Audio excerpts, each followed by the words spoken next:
an economy in distress, public debt exceeding $200 billion, a budget deficit at 14% of GDP, not to mention the rising number of unemployed people. But the government says it has a plan.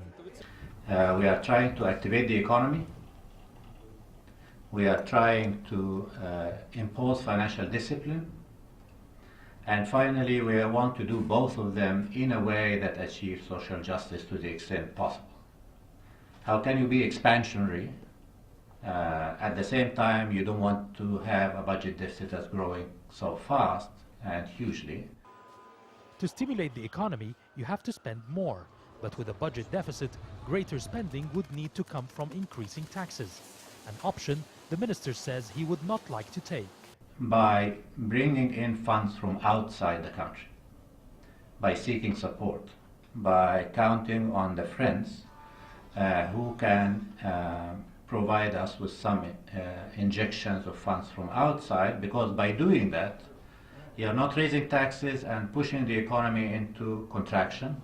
We believe that activating the economy should be through increasing the demand side, the expenditure side if you like, but investment, not necessarily consumption.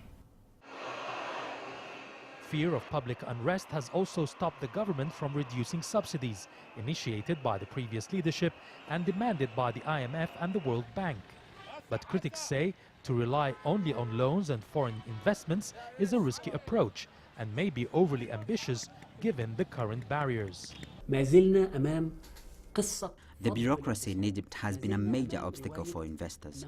The government has been very slow in addressing it.